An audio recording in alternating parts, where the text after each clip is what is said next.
Hello students, welcome to the PNT coaching classes learn easily and smartly. तो आज हम पढ़ने वाले हैं मोशन इन थ्री डायमेंशंस, या इसी को बोला गया है थ्री डायमेंशनल मोशन। तो जैसे कि स्टूडेंट्स पिछले वीडियो में हमने ऑलरेडी कवर कर चुके हैं कि one dimensional motion and two dimensional motion क्या होता है।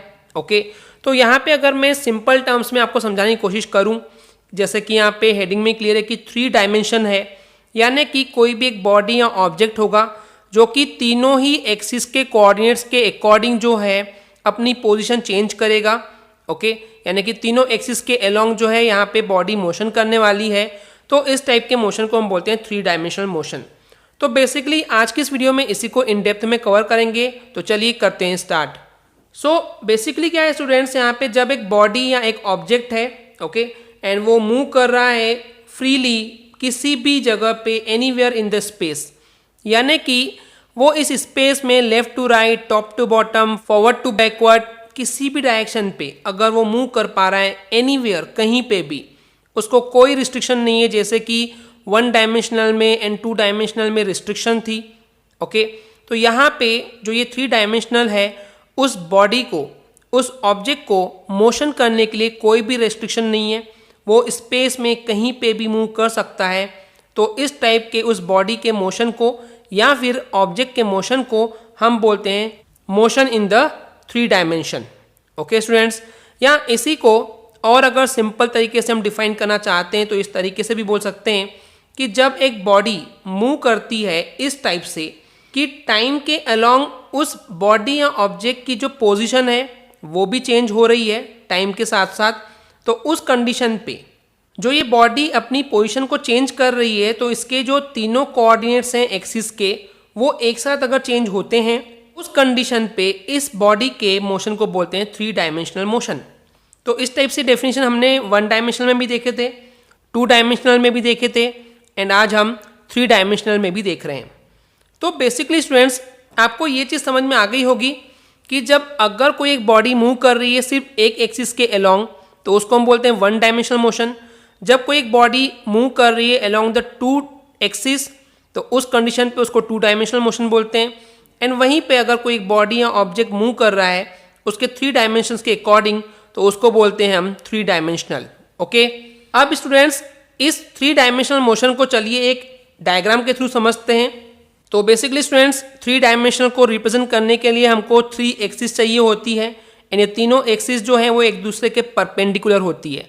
परपेंडिकुलर होने का मतलब है कि इन तीनों एक्सिस के बीच का जो एंगल होता है वो एंगल बनता है 90। ओके, यहाँ पे ये तीनों ही एंगल जो हैं ये 90 के होंगे। ओके स्टूडेंट्स, अब देखिए ये जो एक्सिस है ये एक्स एक्सिस हो गई, ये एक्सिस वाई एक्सिस हो गई, एंड ये एक्सिस जेड एक्सिस हो गई। अब देखिए आपको दिखने में तो ये 90 दिख रहा होगा, ओके, बट ये जो लाइन है ये आपको 90 नहीं दिख रही, पर ये है 90।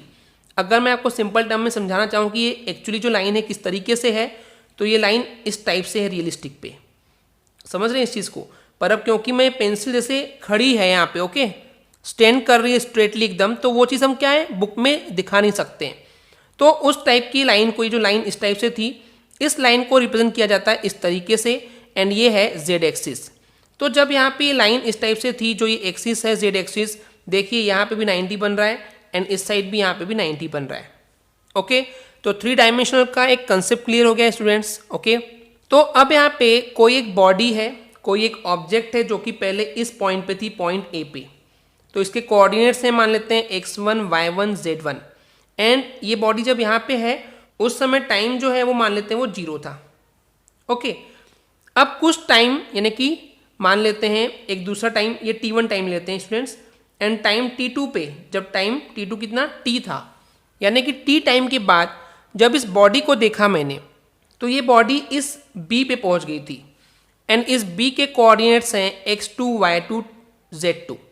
अब देखिए यहाँ पे जो इनिशियल पोजीशन थी इस ऑब्जेक्ट की वो x1 y1 z1 थी।